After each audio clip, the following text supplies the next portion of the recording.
Samadhi est un ancien mot sanskrit pour lequel il n'y a pas d'équivalent moderne. Réaliser un film sur Samadhi est un défi fondamental. Samadhi révèle quelque chose qui ne peut être retranscrit au niveau du mental.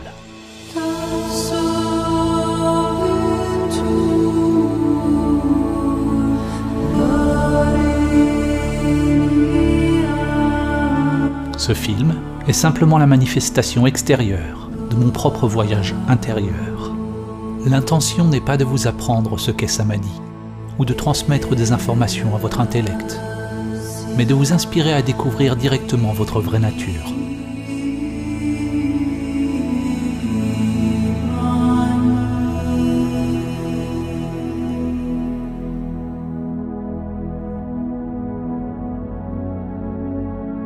Samadhi est pertinent maintenant plus que jamais.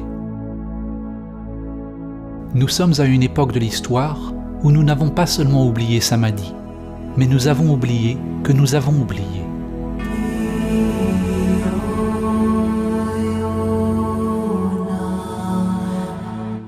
Cet oubli est Maya, l'illusion du soi.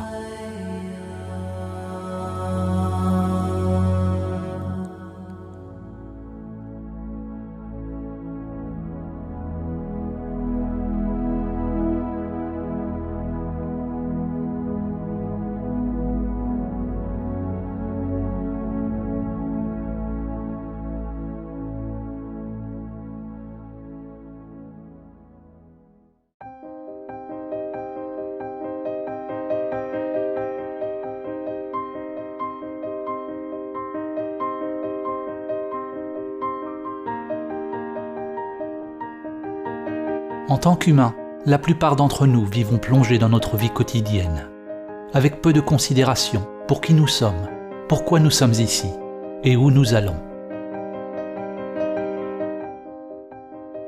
La plupart d'entre nous n'avons jamais réalisé le vrai soi, l'âme, ou ce que Bouddha a appelé anatta, ce qui est au-delà du nom et de la forme, au-delà de la pensée.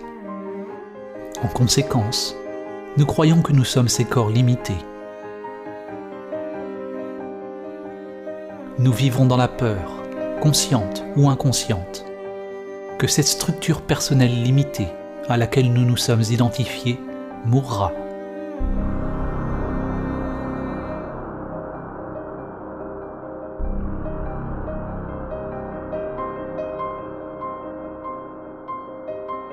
Dans le monde d'aujourd'hui, la grande majorité des gens qui se sont engagés dans des pratiques religieuses ou spirituelles, telles que le yoga, les prières, la méditation, la psalmodie ou toute autre sorte de rituel, pratiquent des techniques qui sont conditionnées, ce qui signifie qu'elles font partie de la structure de l'ego.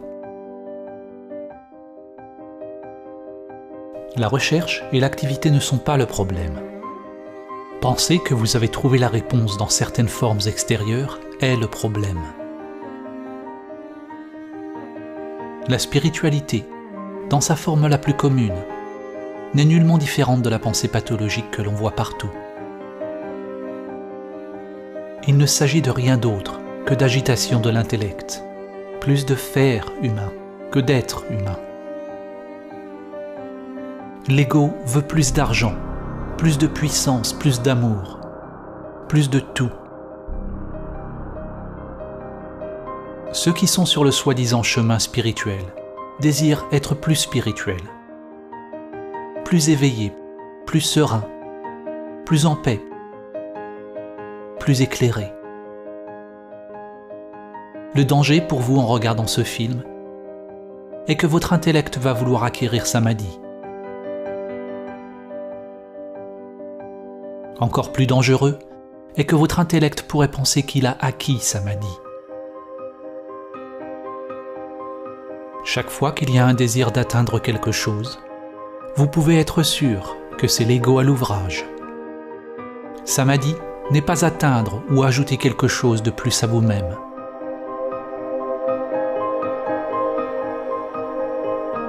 Réaliser Samadhi, c'est apprendre à mourir avant de mourir. La vie et la mort sont comme le yin et le yang, un inséparable continuum, se déployant sans cesse, n'ayant ni commencement ni fin. Lorsque nous repoussons la mort, nous repoussons également la vie. Lorsque vous faites directement l'expérience de la vérité de qui vous êtes, il n'y a plus la moindre peur de la vie ou de la mort. Notre société et notre culture nous disent ce que nous sommes. Et en même temps, nous sommes esclaves de nos besoins et répulsions biologiques, profonds et inconscients, qui régissent nos choix.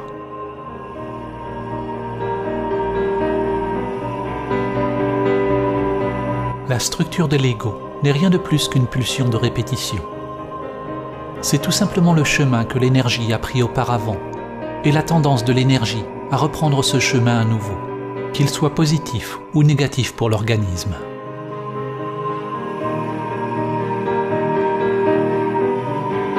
Il y a une infinité de niveaux de mémoire ou de mental, de spirales à l'intérieur de spirales. Lorsque votre conscience s'identifie avec ce mental ou cette structure de l'ego, il vous lie à un conditionnement social que vous pourriez appeler la matrice. Il y a des aspects de l'ego dont nous pouvons être conscients. Mais c'est l'inconscient, le câblage archaïque, les peurs existentielles primaires qui en réalité conduisent toute la machine.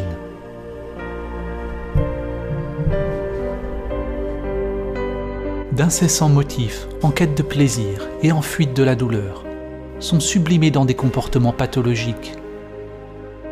Notre travail, nos relations, nos croyances, nos pensées mêmes et notre façon de vivre. Comme du bétail, la plupart des humains vivent et meurent dans un assujettissement passif, alimentant la matrice de leur vie.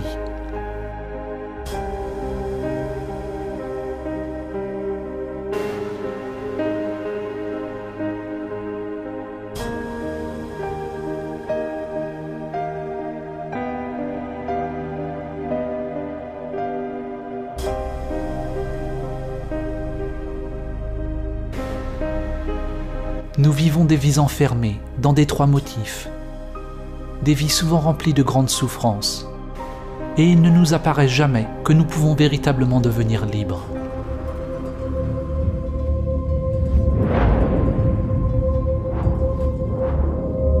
Il est possible de laisser derrière la vie qui a été héritée du passé, pour vivre celle qui attend de percer à travers le monde intérieur.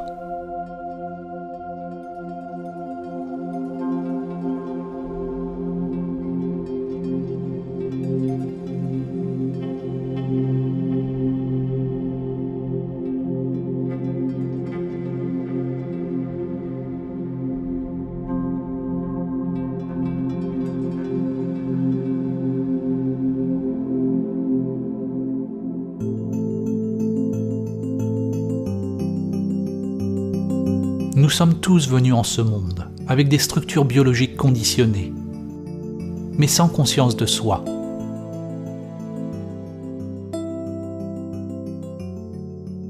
Souvent, lorsque l'on regarde dans les yeux d'un jeune enfant, il n'y a aucune trace de soi, seulement un vide lumineux.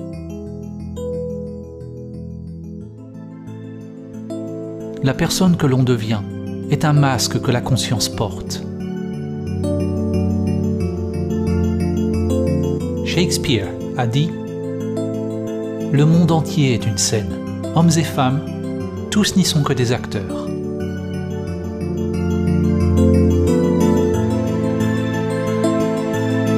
Chez un individu éveillé, la conscience brille à travers la personnalité, à travers le masque. Lorsque vous êtes éveillé, vous ne vous identifiez pas avec votre personnage. Vous ne croyez pas que vous êtes les masques que vous portez.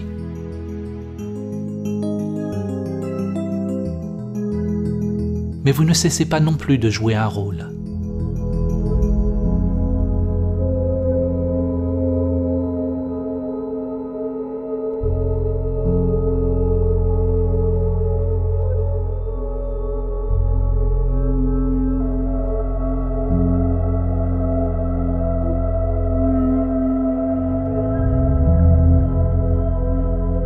nous sommes identifiés à notre personnage, notre personne, ceci est Maya, l'illusion du soi. Samadhi, c'est se réveiller du rêve de votre personnage dans le jeu de la vie.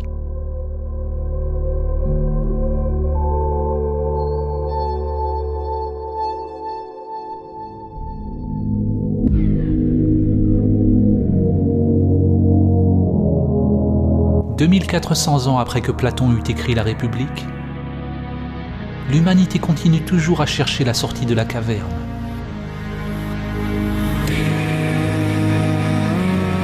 En fait, nous sommes peut-être plus que jamais pétrifiés par nos illusions.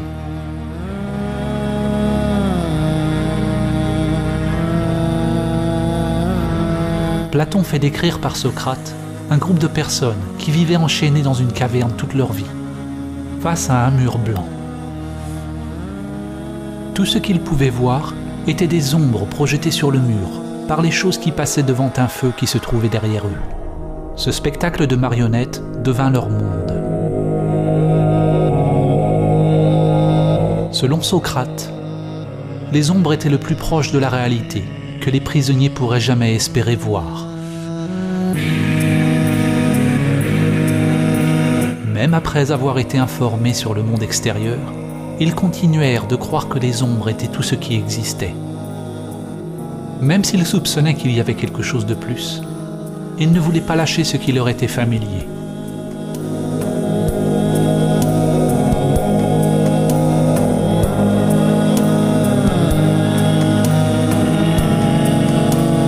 Aujourd'hui, l'humanité est comme les gens qui ont seulement vu les ombres sur le mur de la grotte. Les ombres sont analogues à nos pensées. Le monde de la pensée est le seul monde que nous connaissons. Mais il y a un autre monde qui est au-delà de la pensée, au-delà du mental dualiste. Êtes-vous prêt à quitter la grotte? À quitter tout ce que vous avez connu pour découvrir la vérité de qui vous êtes?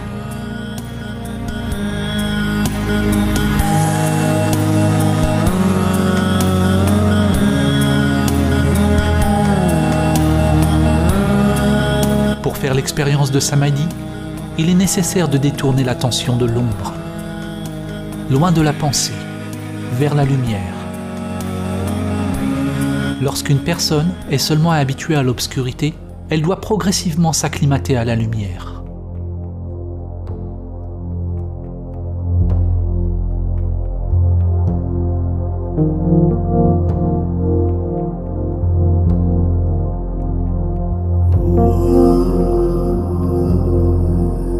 Comme une acclimatation à tout nouveau paradigme, cela demande du temps, de l'effort et une volonté d'explorer le nouveau, aussi bien que de se débarrasser de l'ancien.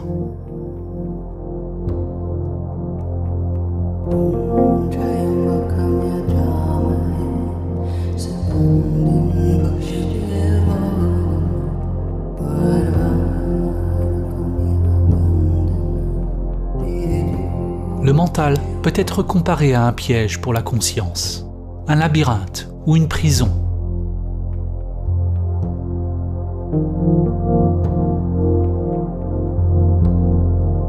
Ce n'est pas que vous êtes en prison, vous êtes la prison.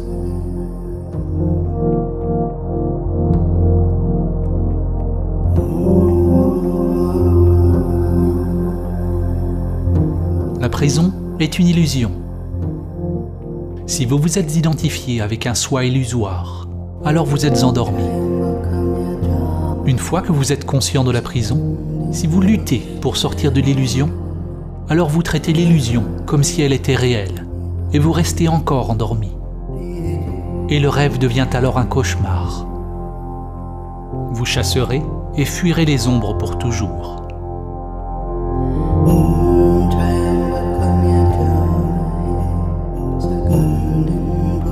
Samadhi, c'est se réveiller du rêve du soi séparé, ou de la structure égoïque. Samadhi est se réveiller de l'identification avec la prison que j'appelle « moi ».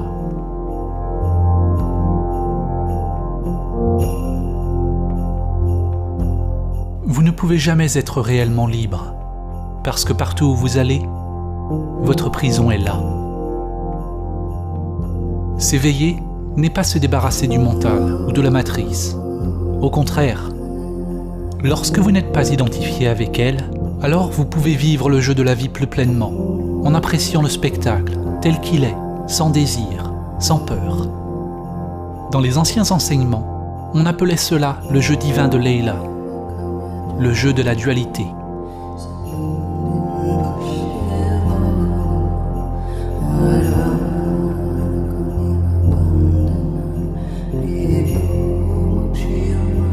La conscience humaine est un continuum. À un extrême, les humains se sont identifiés au soi matériel. À l'autre extrême, c'est Samadhi, la cessation de soi. Chaque pas que nous faisons sur le continuum vers Samadhi apporte moins de souffrance. Moins de souffrance ne signifie pas que la vie devient dénuée de douleur. Samadhi est au-delà de la dualité de la douleur et du plaisir. Ce qui signifie moins de mental, moins de soi créant résistance à tout ce qui se produit. Car cette résistance est ce qui crée la souffrance.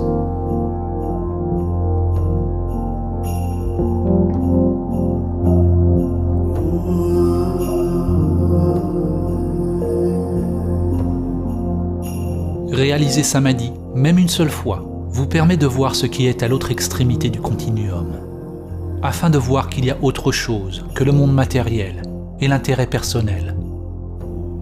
Lorsqu'il y a une cessation effective de la structure de soi en Samadhi, il n'y a pas de pensée égoïque, pas de soi, pas de dualité.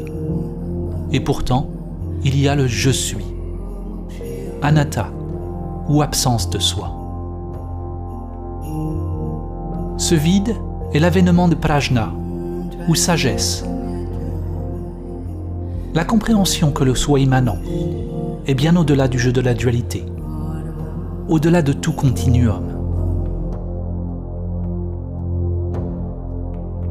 Le soi immanent est intemporel, immuable, toujours maintenant.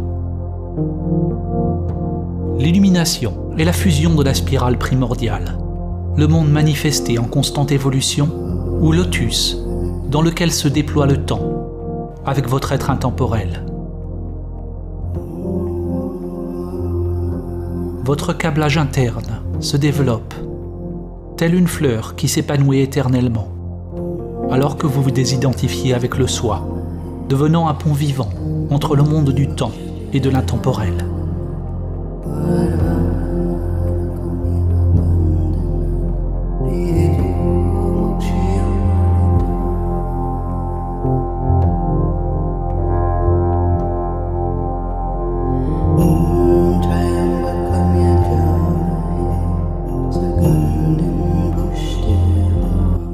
La simple réalisation du soi immanent n'est que le début du chemin. La plupart des gens auront à vivre et à perdre Samadhi d'innombrables fois durant la méditation, avant qu'ils ne soient capables de l'intégrer dans d'autres facettes de la vie. Il n'est pas rare d'avoir un aperçu profond de la nature de votre être pendant les méditations ou la quête de soi, seulement pour retomber une fois de plus dans les vieilles habitudes, oubliant la vérité de qui vous êtes.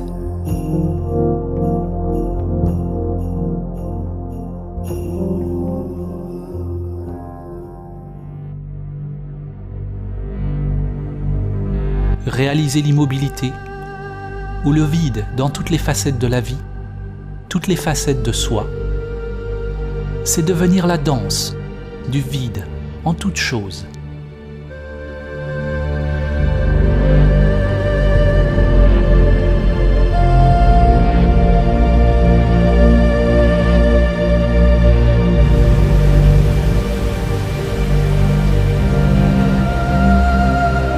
Le calme n'est pas séparé du mouvement. Il n'est pas l'opposé du mouvement. En Samadhi, l'immobile est reconnu comme étant identique au mouvement. La forme est identique au vide. Cela est absurde pour l'intellect, car c'est de l'intellect même que naît la dualité.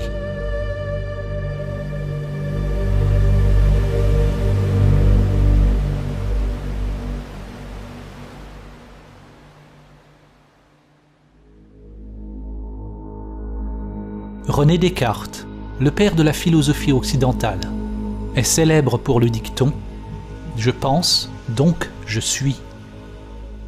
Aucune autre phrase ne résume plus clairement la chute de la civilisation et la pleine ampleur de l'identification avec les ombres sur le mur de la grotte.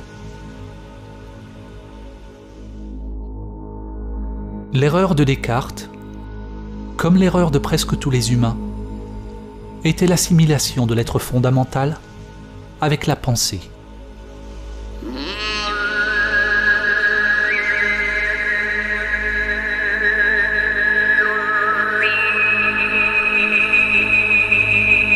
Au début de son plus célèbre traité, Descartes a écrit que presque tout peut être mis en doute. Il peut douter de ses sens et même de ses pensées.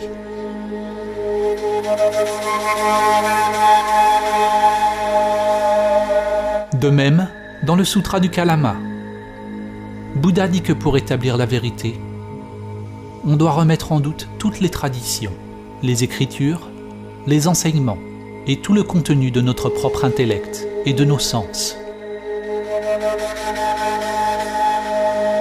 Ces deux hommes ont commencé avec beaucoup de scepticisme, mais la différence est que Descartes a arrêté de chercher au niveau de la pensée, alors que Bouddha est allé plus en profondeur.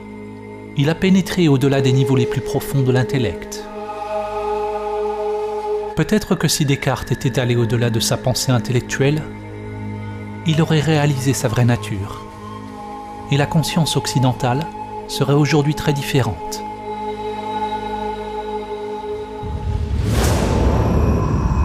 Au lieu de cela, Descartes décrit la possibilité d'un démon maléfique qui nous garderait sous un voile d'illusion.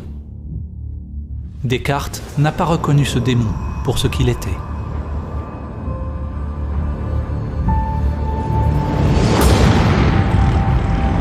Comme dans le film Matrix, nous pourrions tous être reliés avec un programme élaboré qui nous nourrit d'un monde de rêves illusoires. Dans le film, les humains ont vécu leur vie dans la matrice, alors que sur un autre niveau, ils étaient simplement des batteries, alimentant de leur force vitale les machines qui utilisaient leur énergie pour leur propre agenda.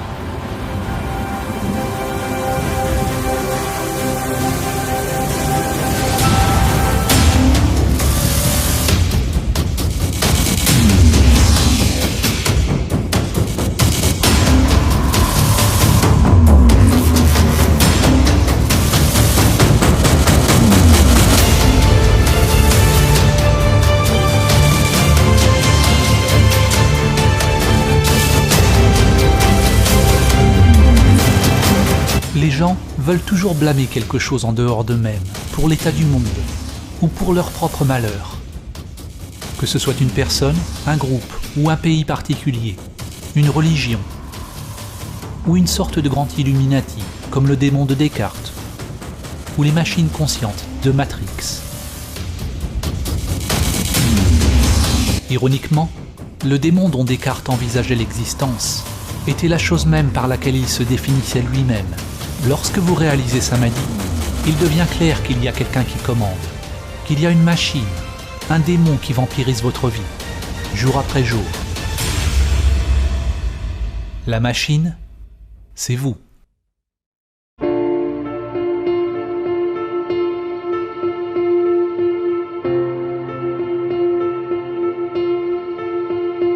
La structure de votre moi est composée de nombreux petits sous-programmes conditionnés ou petits patrons. Un petit patron qui se gouffre de nourriture, un autre désire l'argent, un autre le statut, la position, la puissance, le sexe, l'intimité. Un autre veut la conscience ou l'attention des autres. Les désirs sont littéralement sans fin et ne peuvent jamais être satisfaits. Nous dépensons beaucoup de notre temps et de notre énergie pour décorer nos prisons, à subir des pressions pour améliorer nos masques et nourrir nos petits patrons, les rendant encore plus puissants.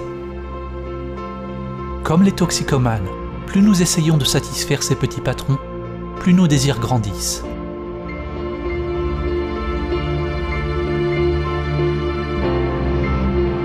Le chemin vers la liberté n'est pas l'amélioration de soi ou la satisfaction de l'agenda du soi.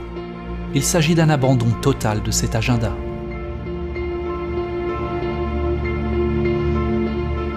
Certaines personnes craignent que l'éveil de leur véritable nature signifie qu'ils perdront leur individualité et leur joie de vivre. En fait, le contraire est vrai. Seule l'unique individuation de l'âme peut être exprimée lorsque le soi conditionné est dépassé.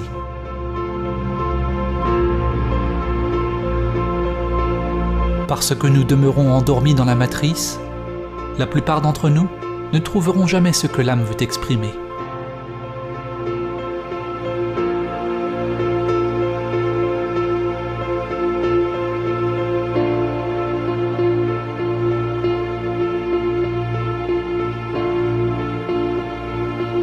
Le chemin vers Samadhi implique la méditation, qui est à la fois l'observation du soi conditionné, ce qui change, et la réalisation de votre vraie nature, ce qui ne change pas. Lorsque vous arrivez à votre point de tranquillité, la source de votre être, alors vous attendez d'autres instructions, sans aucune insistance sur la façon dont votre monde extérieur doit changer.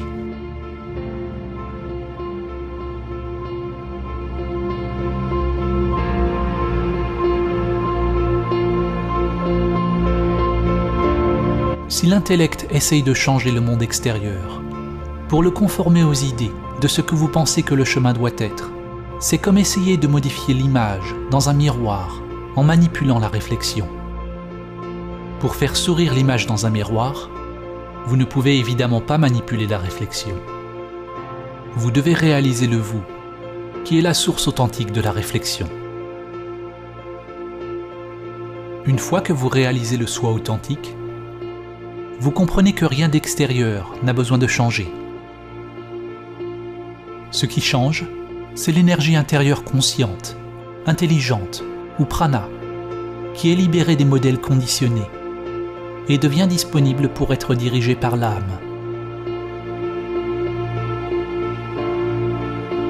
Vous ne pouvez que prendre conscience de l'intention de l'âme lorsque vous êtes en mesure de regarder le soi conditionné et ses activités sans fin, et les laisser partir.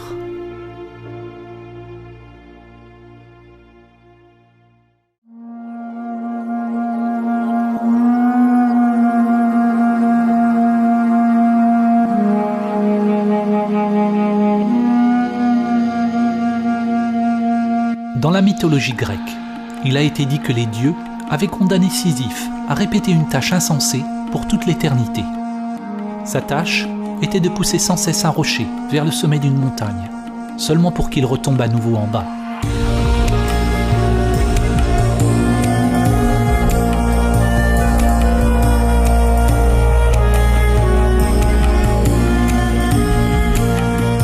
L'auteur existentialiste français et prix Nobel Albert Camus a compris la situation de Sisyphe comme une métaphore de l'humanité.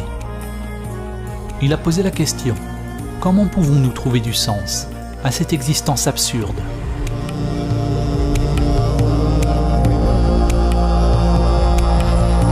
En tant qu'être humain, nous peinons continuellement pour construire un avenir qui n'arrive jamais.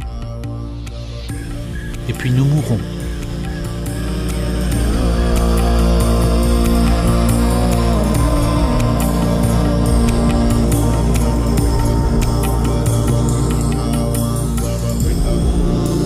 Si nous comprenons vraiment cette vérité,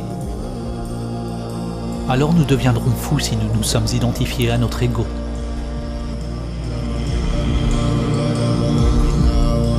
Ou bien nous nous réveillerons et deviendrons libres.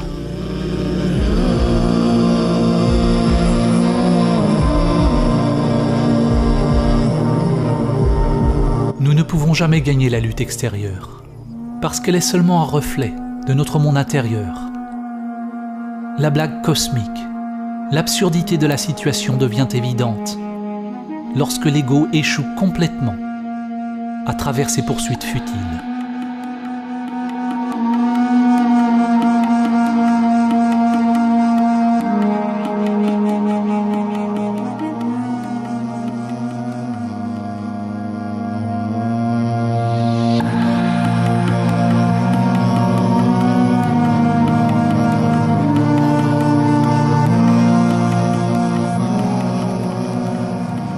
Dans la tradition zen, il y a un dicton. Avant l'illumination, coupe du bois, transporte de l'eau. Après l'illumination, coupe du bois, transporte de l'eau.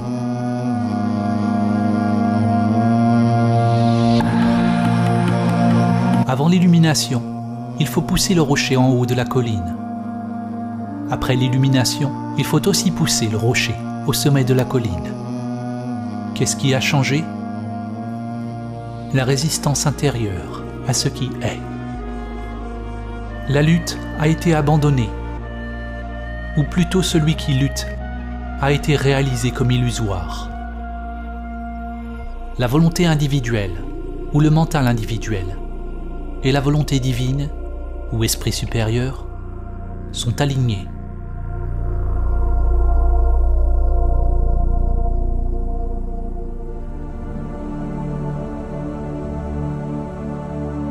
Samadhi est abandonner ultimement toute résistance intérieure, envers tous les phénomènes changeants, sans exception.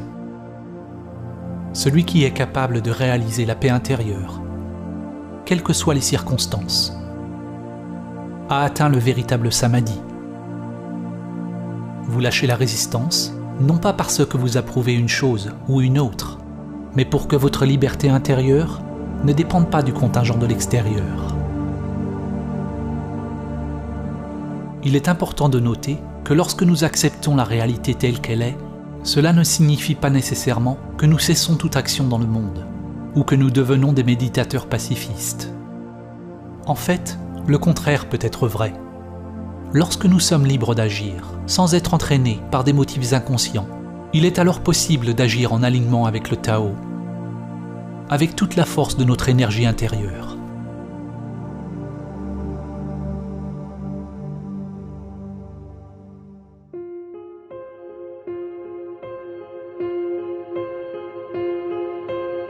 Beaucoup diront que pour changer le monde et apporter la paix, nous devons lutter plus fort contre ce que nous percevons comme ennemis. Lutter pour trouver la paix est comme crier pour avoir le silence. Cela ne fait que créer plus de ce que vous ne voulez pas. De nos jours, il y a une guerre contre tout. Une guerre contre le terrorisme, une guerre contre la maladie, une guerre contre la faim. Toute guerre est en fait une guerre contre nous-mêmes.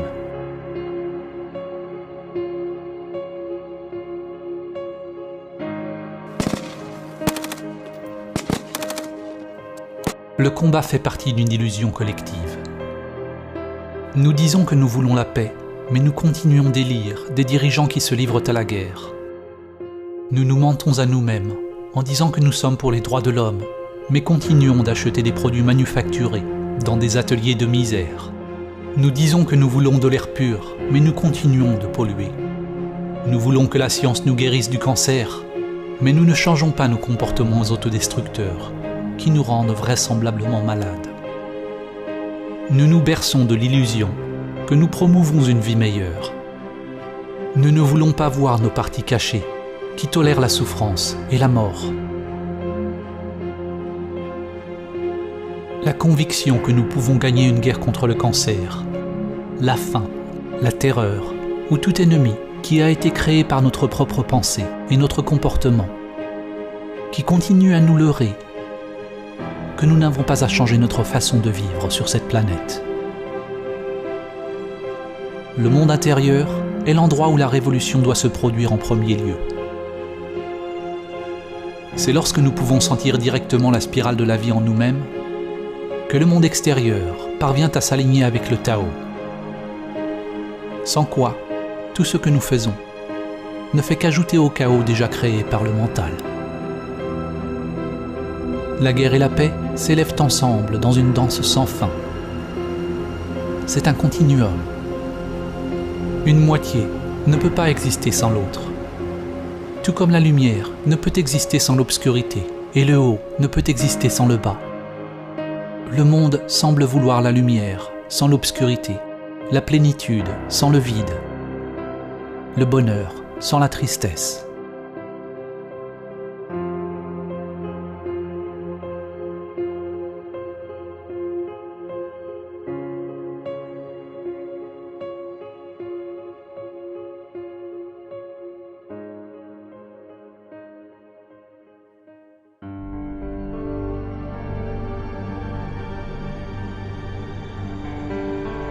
Plus le mental est impliqué, plus le monde devient fragmenté. Toute solution qui provient du mental égoïque est insufflée de l'idée qu'il existe un problème.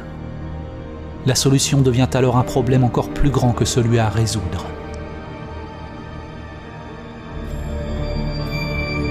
Ce à quoi vous résistez persiste.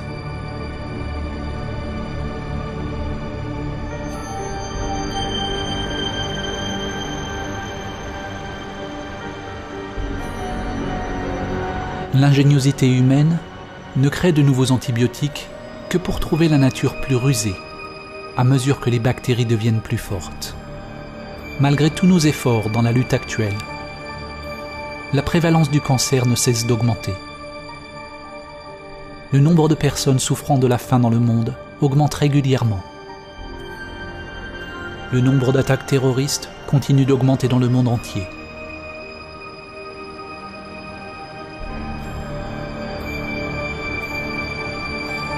Qu'est-ce qui ne va pas avec notre approche? Comme l'apprenti sorcier dans le poème de Goethe, nous possédons une grande puissance, mais nous n'avons pas la sagesse pour l'utiliser.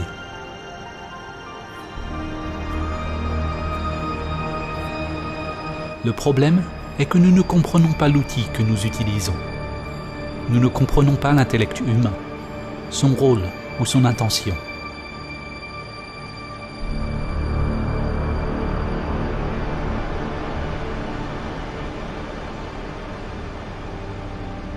La crise est née de la façon limitée et conditionnée dont nous pensons, la façon dont nous nous sentons et approchons la vie.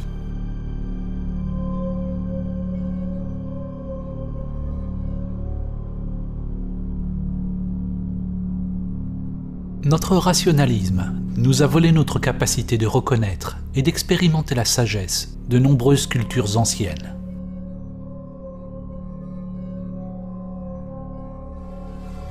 Notre pensée égoïque nous a volé la capacité de sentir la profondeur et la sacralité profonde de la vie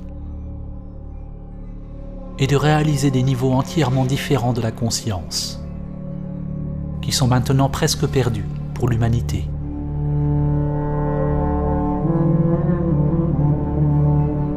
Dans l'ancienne tradition égyptienne, les néthers étaient des formes archétypales dont les caractéristiques pourraient être incarnées par ceux qui purifiaient leur corps physique et spirituel, de manière à abriter la conscience supérieure.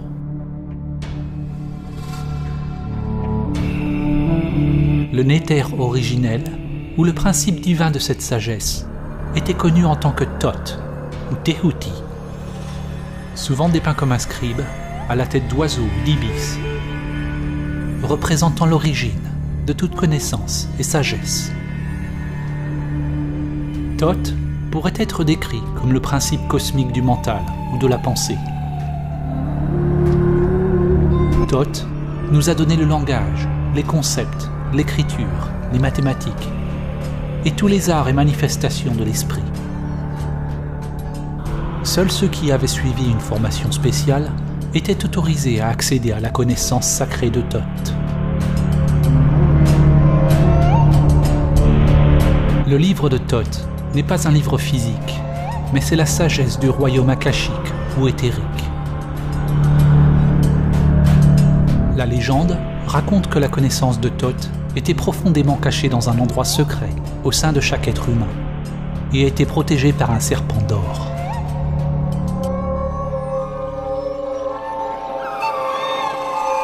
Le mythe archétypal du serpent ou du dragon gardant un trésor imprègne de nombreuses cultures et est appelé par des noms tels que Kundalini Shakti, Chi, Saint-Esprit ou énergie intérieure. Le serpent d'or est la structure égoïque qui est liée aux énergies intérieures. Et tant qu'il n'est pas maîtrisé et surmonté, l'âme ne sera jamais en mesure d'atteindre la vraie sagesse. Il a été dit que le livre de Thoth n'a rien apporté d'autre que de la souffrance à toute personne qui le lisait. Même s'ils y trouvaient les secrets des dieux mêmes et tout ce qui est caché au sein des étoiles. Ce qu'il faut comprendre, c'est que le livre a apporté la souffrance à toute personne qui l'a lu, à tout ego qui a essayé de le contrôler. Dans la tradition égyptienne, la conscience éveillée était représentée par Osiris. Sans cette conscience éveillée, toute connaissance ou compréhension obtenue par le soi limité serait alors dangereuse, ainsi coupée de la sagesse supérieure. L'œil d'Horus devait être ouvert. Le sens ésotérique que nous trouvons ici est semblable à l'histoire plus familière de la chute dans le jardin d'Éden. Le livre de Thoth fait un parallèle au livre de la connaissance du bien et du mal dont Adam et Ève ont été tentés de manger le fruit.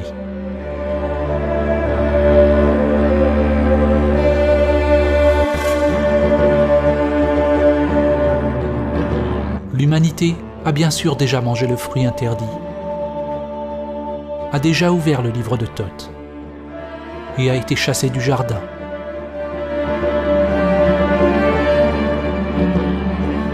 Le serpent est une métaphore de la spirale primordiale qui s'étend du microcosme au macrocosme. Aujourd'hui, le serpent vit en tant que vous.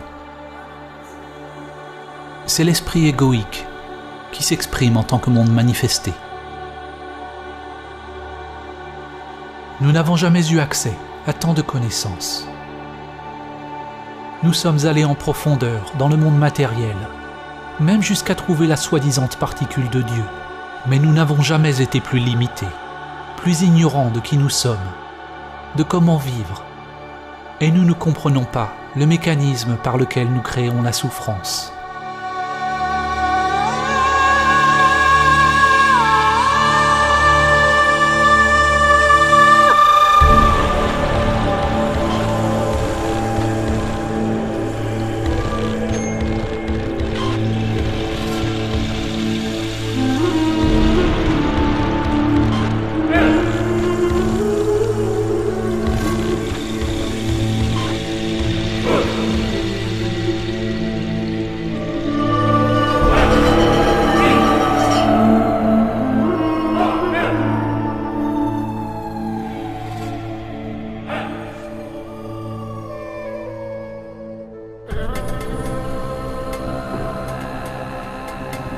Notre manière de penser a créé le monde tel qu'il est à présent. À chaque fois que nous catégorisons quelque chose, de bon ou de mauvais, ou créons la préférence dans notre intellect, c'est à cause de l'advenir des structures égoïques ou des intérêts personnels.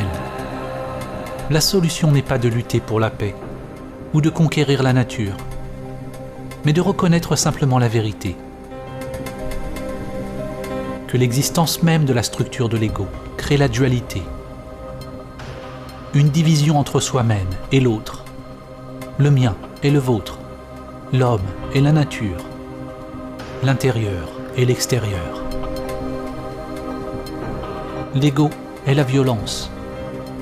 Il demande une barrière, une frontière avec l'autre pour exister.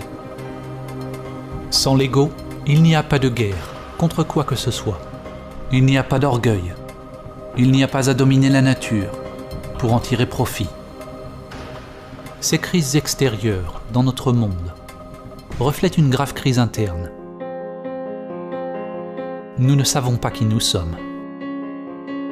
nous sommes complètement identifiés avec notre identité égoïque, consumés par la peur et coupés de notre vraie nature. Les races, les religions, les pays, les affiliations politiques, tout groupe auquel nous appartenons, renforce nos identités égoïques. Presque tous les groupes qui existent sur la planète aujourd'hui veulent revendiquer leur point de vue comme étant vrai et correct, tout comme nous le faisons à un niveau individuel.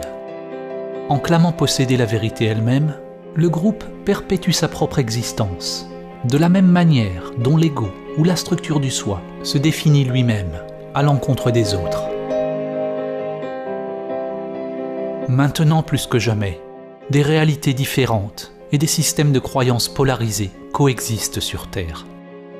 Il est possible pour des gens différents de faire l'expérience de pensées et réactions émotionnelles complètement différentes face à des phénomènes extérieurs identiques. De la même manière, Nirvana et Samsara, le ciel et l'enfer, sont deux dimensions différentes, occupant le même monde. Un événement qui peut apparaître apocalyptique à une personne pourrait être considéré comme une bénédiction pour une autre. Ce qui devient alors évident est que les circonstances extérieures ne doivent pas influer sur votre monde intérieur d'une manière particulière. Pour réaliser Samadhi, il faut devenir une roue automotrice, devenir autonome, un univers en soi-même. Votre expérience de la vie ne dépend plus des phénomènes changeants. Une analogie peut être faite avec le cube de Métatron. Métatron est mentionné dans divers anciens textes chrétiens, islamiques et juifs, et est archétypalement relié avec Thoth, le Néter égyptien, ainsi qu'Hermès Trismégiste de la Grèce. Métatron est intimement lié au tétragramme. Le tétragramme est un motif géométrique fondamental, le modèle ou l'émanation primordiale de la réalité physique, ce qui a été appelé la parole de Dieu ou Logos. Ici, nous voyons une représentation en 2 dimensions de la figure. Mais si vous regardez d'une certaine façon, vous voyez un cube en 3 dimensions. Lorsque vous voyez le cube, rien ne change dans la figure, mais votre mental a ajouté une nouvelle dimension à votre vision. La dimensionnalité ou la perspective est tout simplement une question de s'habituer à une nouvelle façon de percevoir le monde. En réalisant Samadhi, nous devenons libres de perspective, ou libres de créer de nouvelles perspectives, car il n'y a pas de soi investi ou attaché à un point de vue particulier.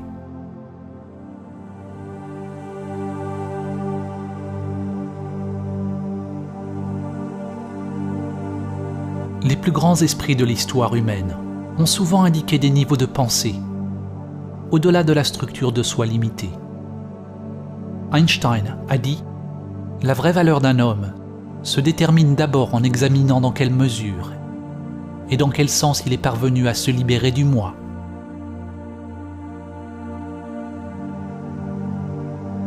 Ce n'est donc pas que la pensée et l'existence du soi sont mauvaises. La pensée est un outil merveilleux lorsque le mental est au service du cœur. Dans la tradition védantique, il est dit que l'esprit fait un bon serviteur, mais un mauvais maître.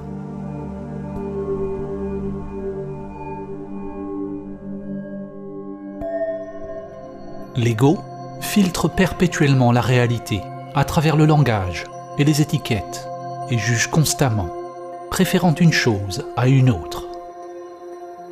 Quand le mental et les sens sont vos maîtres, ils vont créer des souffrances sans fin, une avidité et une aversion sans fin, nous enfermant dans la matrice de la pensée. Si vous voulez réaliser Samadhi, ne jugez pas vos pensées comme bonnes ou mauvaises,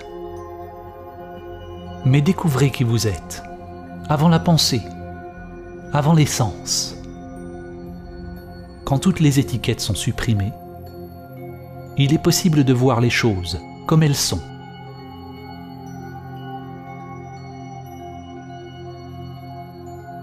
Lorsqu'on explique à un enfant ce qu'est un oiseau, s'il croit ce qu'on lui dit,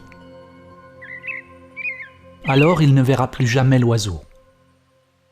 Il ne verra que ses pensées.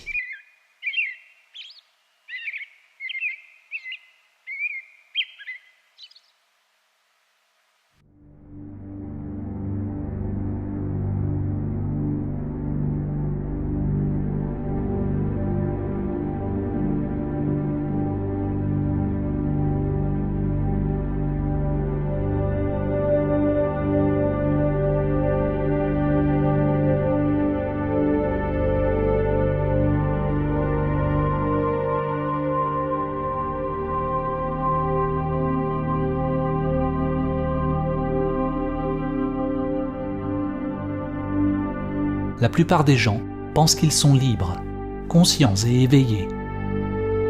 Si vous croyez que vous êtes déjà éveillé, alors pourquoi voudriez-vous faire ce travail difficile pour atteindre ce que vous croyez déjà avoir? Avant qu'il ne soit possible de s'éveiller, il est nécessaire d'accepter que vous êtes endormi, vivant dans la matrice. Examinez votre vie honnêtement, sans vous mentir. Êtes-vous capable d'arrêter vos modes de vie robotiques et répétitifs si vous le voulez? Pouvez-vous arrêter de rechercher le plaisir et éviter la douleur? Êtes-vous accro à certains aliments, activités et passe-temps? Est-ce que vous jugez, blâmez, vous critiquez vous-même et les autres constamment? Est-ce que votre mental recherche sans cesse la stimulation? Ou êtes-vous complètement comblé, juste en restant en silence? Réagissez-vous à ce dont les gens pensent de vous? Est-ce que vous recherchez l'approbation, le renforcement positif? Sabotez-vous les situations dans votre vie de quelque manière? La plupart des gens vivent leur vie de la même manière aujourd'hui, comme ils la vivront demain, dans un an, et dans 10 ans à partir de maintenant. Lorsque vous commencez à observer votre nature robotique, vous devenez plus éveillé. Vous commencez à reconnaître la profondeur du problème. Vous êtes complètement et totalement endormi, perdu dans un rêve. Comme les habitants de la grotte de Platon, la plupart de ceux qui entendent cette vérité ne seront pas disposés ou capables de changer leur vie, car ils sont attachés à leur modèle familier. Nous faisons beaucoup d'efforts pour justifier nos habitudes, nous cacher la tête dans le sable, plutôt que de regarder la vérité en face. Nous voulons des sauveurs, mais nous ne sommes pas prêts à nous mettre nous-mêmes sur la croix. Qu'êtes-vous prêts à payer pour être libre? Sachez que si vous changez votre monde intérieur, vous devez être prêt à changer votre vie extérieure. Votre ancienne structure et votre ancienne identité doivent devenir le sol mort, d'où une nouvelle vie émerge.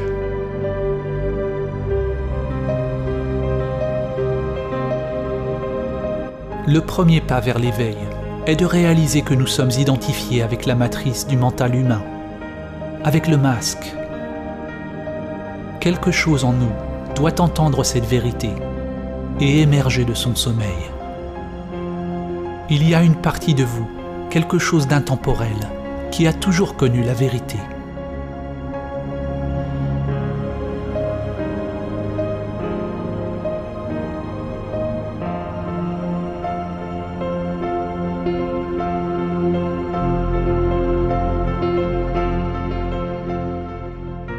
La matrice du mental nous distrait, nous divertit, nous tient sans cesse dans l'activité, dans la consommation, dans l'avarice, dans un cycle d'avidité et d'aversion constante avec les formes sans cesse changeantes, empêchant la floraison de notre conscience.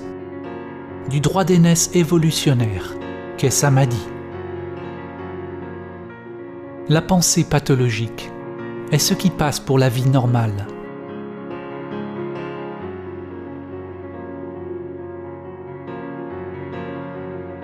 Votre essence divine est devenue asservie, identifiée à la structure du soi limité. La grande sagesse, la vérité de qui vous êtes, est enterrée au plus profond de votre être.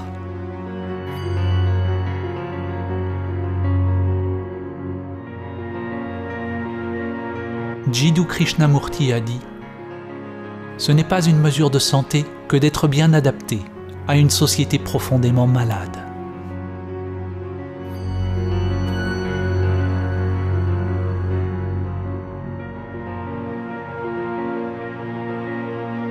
L'identification avec le mental égoïque est la maladie. Et Samadhi est le remède.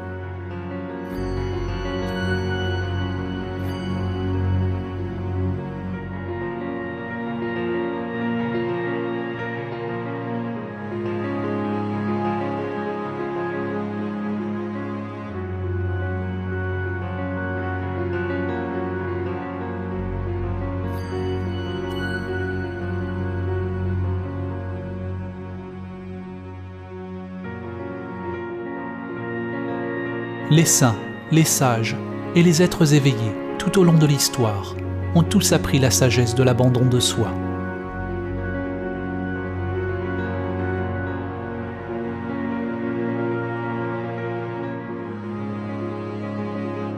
Comment est-il possible de réaliser le vrai soi ?